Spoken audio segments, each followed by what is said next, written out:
하나님 말씀 우리 고린도전서 5장 4절과 5절입니다.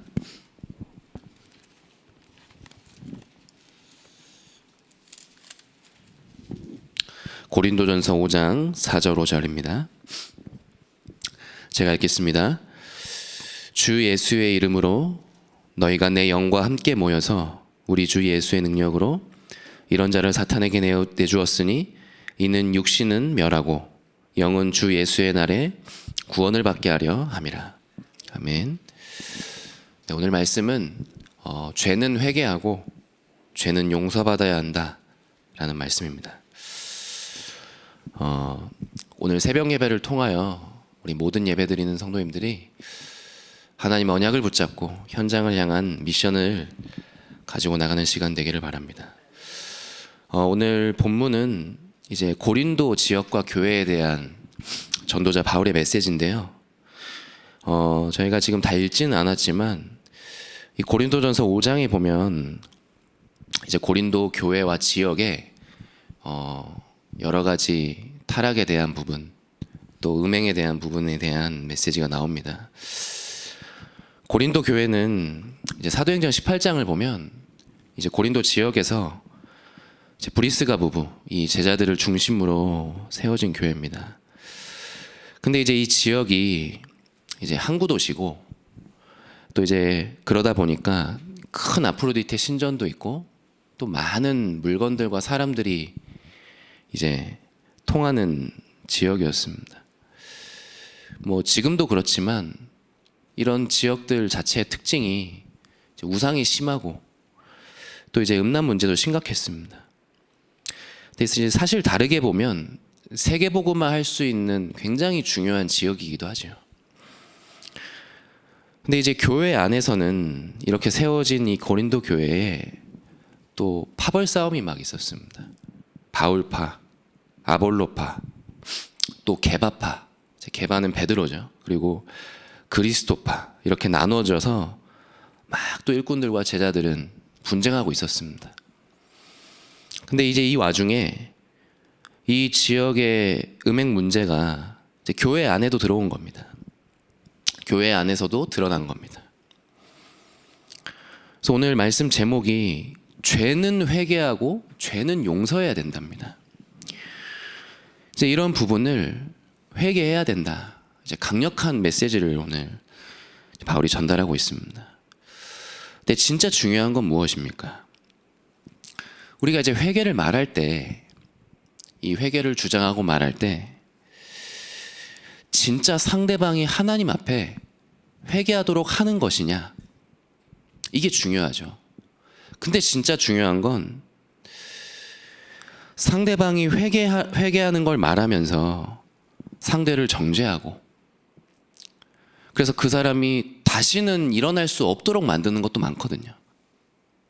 회개를 말하지만 그 당사자가 하나님 앞에 설 수 없을 만큼 이제 어렵게 된다면 그거는 하나님이 원하시는 건 아니겠죠. 사실 이런 회개를 말하고 정죄하는 사람들 중에는 상대방이 회개를 하느냐 안 하느냐는 관심이 없어요. 이 사람이 진짜 회개하냐 안 하냐가 아니라 그냥 상대방이, 그 사람이, 그 드러난 죄를 가진 사람이 그냥 무너질 때까지 몰아붙이는 사람도 있습니다. 우리가 이 부분을 점검해 봐야 됩니다. 진짜 하나님 앞에 서도록 해야 되는데 혹시 우리가 회개를 말하면서 죄를 말하면서 그 사람이 다시는 일어날 수 없도록, 다시는 하나님 앞에 설 수 없도록 되어버린다면 그건 또 다른 죄가 아닙니까? 우리가 하나님 앞에서 이 부분을 우리가 봐야 됩니다. 왜 이게 중요하냐면 우리 교회에서, 세상에서 계속 이 싸움입니다. 결국은 고린도 교회에서도 지금 계속 사람들 간의 분쟁이 일어나니까 죄를 말하지만, 드러난 문제를 말하지만 결국은 이 그리스도파, 바울파, 게바파, 아볼로파, 이 싸움의 상대방을 또 막 정죄하거든요. 근데 더 중요한 건 뭐냐? 이 상태를 가지고는 고린도 지역은 살릴 수가 없습니다. 고린도의 영적 문제를 감당할 수 없어요. 그래서 우리는 죄는 회개하고 죄는 용서받아야 된다. 사실 이 메시지는 우리 교회가, 우리 개인이 세계복음화로 땅끝까지 갈 수 있느냐 없느냐에 대한 부분이기도 합니다. 그래서 우리가 말씀 앞에서, 하나님 앞에서 오늘 이 새벽에 좀 점검해 봐야 되겠습니다. 나 자신은 진짜 죄를 생각하고 회개를 말할 때 진짜 한 사람을 살리기 위한 중심이냐? 아니면 그 사람이 그냥 죄인으로서 그냥 끝까지 그렇게 살아야 되기를 원하느냐? 우리가 그 중심을 봐야 되겠습니다. 우리의 중심을 점검해 봐야 되겠습니다. 그렇다면 진짜 회개는 무엇입니까? 진짜 회개는 하나님 떠난 것이 무엇인지를 알고 인정하는 것이 진짜 회개의 시작입니다. 영적 문제를 진짜 아는 것이 회개의 시작입니다. 우리가 하나님 만날 수 없다는 게 죄라는 거, 얼마나 사단이 이 땅에서 활동하고 있는지를 아는 거, 그래서 나는 오직 그리스도가 아니면 안 된다, 오직 그리스도만 붙잡겠다, 나는 내가 시달려도, 내가 연약해도, 내가 잘 안 돼도 이 오직 그리스도만 붙잡고 누리는 인생 살겠다, 평생 이 부분 가지고 영적 싸움 하겠다, 그리고 나는 이런 사람들을 살리겠다. 이게 진짜 회개입니다. 이걸 보고 증인이라고 합니다. 그렇게 되면 이건 발판되고 축복됩니다. 여기에 하나님 주권이 있고 나를 향한 하나님의 계획이 있고 이게 세상을 살리는 미션임을 알게 됩니다. 그게 진짜 회개입니다. 그렇게 되면 내가 만나는 한 사람을, 내 옆에 있는 사람을 또 이런 눈을 가지고 볼 수가 있게 됩니다. 답을 주게 됩니다. 그렇게 되면 그런 문제를 가진 사람을 진짜로 살리게 되겠죠. 물론 그 사람들이 그 드러난 문제를 바꿔야 됩니다. 또 하나님 앞에 서야 됩니다. 근데 진짜 살리는 건 또 다른 이야기거든요. 그 죄값을 받는 것과 살아나는 건 또 다른 문제입니다. 그래서 우리는 증인으로 서야 되겠습니다. 우리 개인이 진정한 회개를 이해하고 오직 그리스도로 우리가 하나님 앞에 서고, 그래서 우리가 오직 그리스도의 말씀으로만 된다는 것의 증인으로 서야 되겠습니다. 그래서 고린도 교회도 마찬가지입니다. 바울은 고린도 교회가 오늘 본문에도 나오겠지만 이 교회 법을 잘 세워서 막 죄인들을 치리하고 경건해지고, 그래서 경건 운동이 돼서 교회가 깨끗해지고 그렇게 되기를 원해서 이 메시지를 전달한 게 아니거든요. 아무리 그렇게 한들 그렇게 된 고린도 교회가 고린도 지역의 재앙과 흑암은 막을 수가 없습니다. 아무리 경건해지고 아무리 교회가 깨끗해진다고 해도 고린도 지역의 재앙과 흑암은 막을 수가 없어요. 그걸로는 한 사람을 살릴 수가 없습니다. 하나님이 원하시는 고린도 교회는 한 사람 한 사람이 오직 그리스도로 증인이 돼서 그 이방 현장 살리고 치유하는 사람들로 세워지기를 원하는 겁니다. 그런 차원에서의 회개를 말씀한 것이고 그런 차원에서의 권면을 한 것입니다. 그래서 우리 임마누엘 교회도 마찬가지입니다. 우리 교회가 경건 운동을 하고 어떤 깨끗해지는 것이 아니라, 그것도 중요하겠지만은 우리 한 사람 한 사람이 진정으로 영적인 문제를 이해하고 하나님 떠난 것과 이 원죄와 사단을 알고 오직 그리스도 아니면 안 된다, 그걸로만 결론난 증인으로, 한 사람 한 사람이 미션을 가진 증인으로 이 지역을 치유하고 살려야 되겠습니다. 이게 세계복음화하는 교회고 우리 임마누엘 교회가 가야 될 길인 줄 믿습니다. 그래서 첫 번째로 용서하는 복음의 능력을 가진 사람은 사람을 살린다고 했습니다. 브리스가 부부가 그 증인이었습니다. 단순히 산업인으로 바울과 함께 동역을 하고 헌신을 한 것도 있지만 용서하는 복음의 능력을 가진 사람이었습니다. 그리고 두 번째로 요셉이 그 증인이었습니다. 창세기 45장 5절에 보면 요셉이 이런 고백을 하죠. 형들이 나를 판 것이 아닙니다.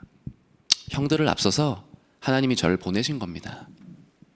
이렇게 고백을 하는데, 이 고백이 지금 요셉이 그래, 내가 이렇게 고생하고 했지만 마침내 성공했으니까 형들을 한번 용서해 주자, 이런 차원의 고백이 아니었습니다. 요셉은 그래, 너 뭐 이렇게 총리까지 됐는데 뭐 이 형들 뭐 이제 용서해 주자, 이런 정도가 아니었습니다. 요셉은 진짜 죄가 뭔지를 알고 그 수많은 상태의 사람들을 봤잖아요.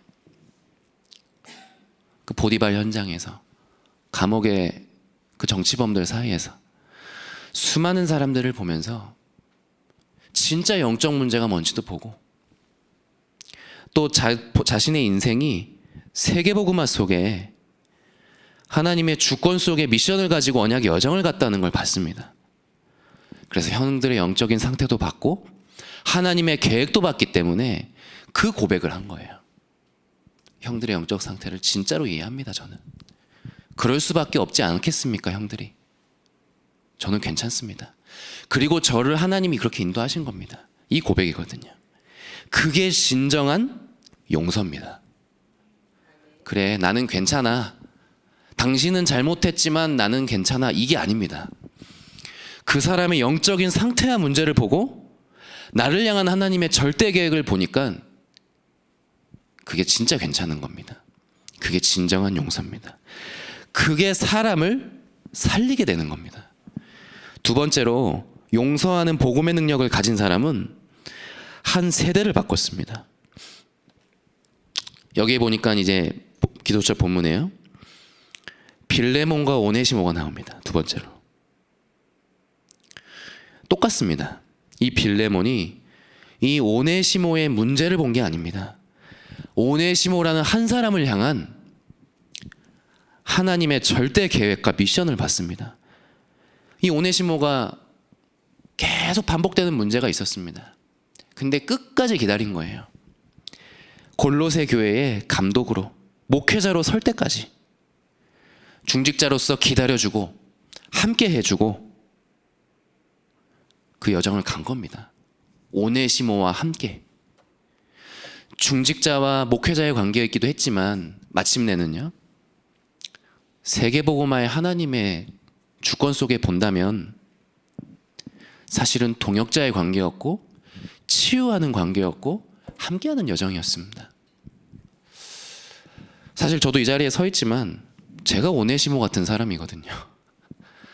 근데 제가 이렇게 어릴 때부터 쭉 교회에서 하나님의 은혜 속에 자라면서 많은 선생님들과 또 저를 향한 중직자분들, 뭐 저도 그런 시간표가 있었기 때문에 분들의 기다림과 기도 속에 여기까지 자라고 왔거든요. 그리고 이제는 제가 또 그런 증인이 돼서 또 렘넌트들과 함께하고 있습니다. 그래서 저는 렘넌트들을 볼 때 그렇게 봅니다. 지금 모습도 중요하지만 하나님이 이 아이를 어디까지 인도하시겠는가, 그걸 기도하면서 봅니다. 그래서 아이들이 변하지 않아 보일 때도, 좀 답답해 보일 때도, 그런 사역자분들이 그런 포럼을 할 때도 그런 이야기를 제가 많이 드립니다. 저도 그런 마음이 있지만 우리가 한 아이의 과거, 현재, 미래를 다 보면서 그렇게 행동할 수밖에 없는 그 가정, 가문의 영적인 흐름과 문제를 우리가 이해하고 그것이 발판될 수 있도록 둬야 되겠습니다. 그게 한 사람을 진짜 용서하는 거고 한 세대를 바꾸는 겁니다. 그러니까 우리가 용서라는 단어를, 회개라는 단어를 좀 오늘 말씀을 통해 전도자의 눈으로, 복음의 눈으로 다시 봐야 되겠죠. 어제가 공휴일이었잖아요. 어제 제가 어떤 한 지역의 랩런트들을 잠깐 만나러 갔는데 이제 애들이 공휴일이고 하니까 어떤 집사님 집에서 이렇게 모여서 막 놀았어요.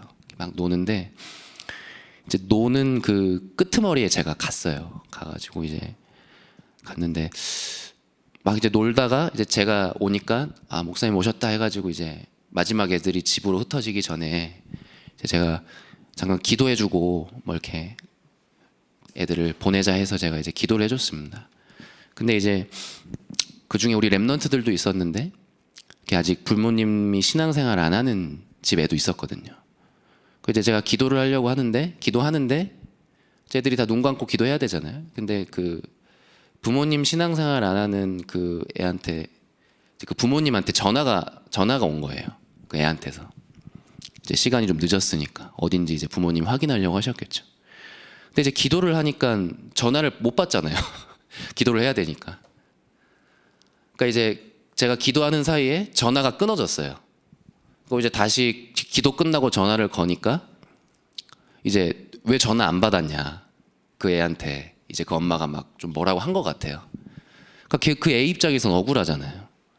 제가 기도했는데 기도하느라 못 받은 건데 엄마는 그런 걸 모르니까 왜 전화 안 받았냐, 지금 시간이 늦었는데 어디냐, 빨리 와라, 이렇게 된 겁니다. 그러니까 이제 얘 나름대로 또 좀 억울한 거죠. 그래서 막 또 얘기를 하는 거예요. 목사님이 기도해가지고 자기 전화 못 받았다고 목사님 때문이라고 막 하는 거예요. 그래서 제가 그 얘기를 듣는데 약간 좀 기분이 좋지는 않더라고요. 당연히 몇 시간을 놀아놓고 딱 이렇게 기도 한 1분 했을까요? 기도하는데 그때 또 전화가 왔고 그걸 못 받은 것까진 맞죠. 근데 뭐 목사님 때문이라고 막 화를 내는 거예요. 그 얘기를 듣는데 이제 얘가 지금 몇 시간을 이렇게 신나게 놀다가 결국 기분이 나빠져서 갔거든요. 제가 그걸 보면서 뭘 느꼈냐면 이게 단순히 그 수많은 시간 속에 제가 그 1분 딱 그 기도하는데 불신자 부모님이 그 시간을 맞춰서 전화가 왔어요. 단순히 전 이건 우연이라고 생각하지는 않거든요. 이건 뭔가 있구나, 영적인 부분이. 그 아이는 지금 예배를 못 오고 있습니다, 사실은. 그 말씀을 들을 수 없는 상태거든요. 그런 아이에게 또 그런 일이 있었단 말이죠. 그 영적인 부분이 딱 느껴졌고 또 그 아이의 마음 상태도 느껴졌고, 근데 이게 이런 패턴이 이게 또 처음이 아니에요. 그러니까 늘 이런 식으로 이렇게 왔어요. 그렇다고 하면은 이 반복되는 일이 그 아이의 영적인 또 흐름이 아니겠습니까? 제가 그거를 좀 느꼈어요. 그러니까 이 아이의 수많은 또 여정이 있고 저희 사역자들이 계속 이 아이가 함께하는 한은 이런 게 계속 반복되는 거예요. 그래서 한편으로는 영적인 흐름을 제가 또 알게 되고 또 기도하게 되고, 그래 계속 이럴 것이다, 하지만 끝까지 기도해야 되겠다 또한 생각이 들었습니다. 하나님이 이 아이를 포기하지 않는 한은 우리가 끝까지 계속 기도해야 되겠다, 이런 또 마음을 갖게 됐습니다. 화가 났다가 좀 이제 그냥 가라앉더라고요. 제가 뭘 말씀드리려고 하냐, 오늘 말씀 본문에 빌레몬과 오네시모의 여정이 이런 여정이 아니었을까. 또 세 번째로 용서하는 복음의 능력을 가진 사람은 한 시대를 살렸다고 했는데 모세가 광야에서 이스라엘 백성들과 함께했던 그 여정도 또 이런 여정이 아니었겠습니까? 계속 반복됐잖아요. 오늘 1, 2부 이번 주에 본문에도 나오지만 미리암과 그 여인들이 그렇게 찬양하고 나서 2부 예배 본문 보면 물을 못 마시니까 바로 또 원망하거든요, 하나님을. 우리를 구원한 하나님 막 찬양하다가 바로 원망합니다. 신나게 찬양하다가. 그게 지금 불과 며칠 사이에 일어난 일이거든요. 1부 예배, 2부 예배 이번 주 본문이, 그 사건이 반복된 문제입니다. 그러니까 요 모세가 이스라엘 백성들을 볼 때 무슨 마음이 들었을까요? 모세의 인격으로는, 모세의 성격으로는 절대 끝까지 갈 수 없습니다. 이스라엘 백성들과. 모세도 그런 성격이 있잖아요. 그 왕궁에서 막 그런 사건들도 있었잖아요. 모세의 어떤 지도자의 그릇과 성격이라면 끝까지 갈 수 없습니다.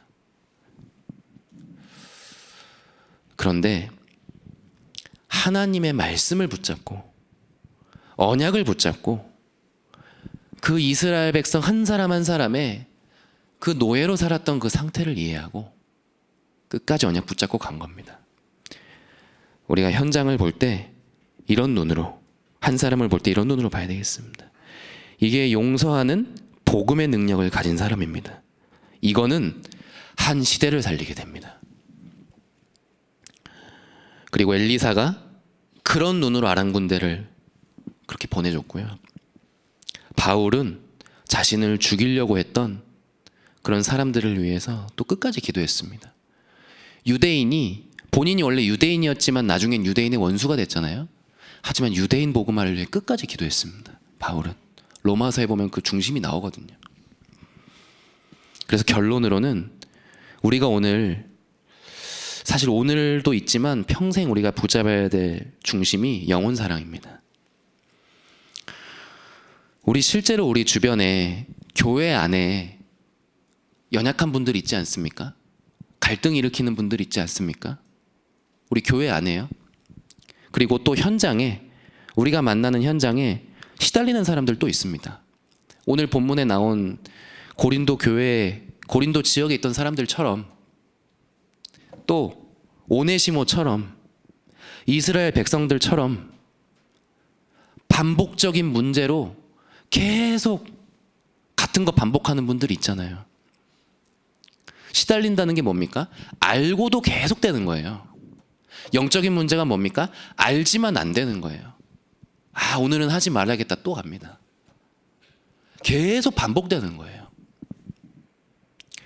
몰라서가 아닙니다. 안 되는 거예요. 반복되는 겁니다. 그런 사람들 우리 주변에 진짜 있잖아요. 제가 아까 말씀드린 그 렘넌트도 그런 겁니다. 그리고 우리 현장에 변화되지 않는 것 같아 보이는 렘넌트 후대들, TCK들, NCK들 있지 않습니까? 실제 있거든요. 그 영혼들을 향해 우리가 영혼 사랑하는 마음을 갖는 날이 되어야 되겠습니다. 그래서 죄는 회개하고 죄는 용서하는 우리 개인이 되어야 되겠고요. 이 말씀이 오늘 성취되는 날이 되기를 바랍니다. 우리가 인격으로는 수용할 수 없습니다. 우리 그릇으로는 불가능합니다. 하지만 우리가 그리스도가, 우리부터가 그리스도의 증인이 되면 절대 가능해집니다. 그래서 그런 증인의 길 가는 축복의 날 되기를 간절히 기도하고 축원드립니다. 기도하겠습니다. 하나님 감사합니다. 절대 불가능했던 우리에게, 일평생 죄인으로 살아야 됐던 우리에게 오직 그리스도로 찾아오시고 우리를 구원하셔서 하나님 자녀 삼아주시고 증인으로 인도해 주시니 감사드립니다. 죄는 회개하고 죄는 용서받고 용서하는 축복의 날 되게 하여 주옵소서. 우리 개인과 만나는 사람과 지역과 시대를 치유하는 증인의 길 가게 하여 주옵소서. 예수 그리스도의 이름으로 기도합니다.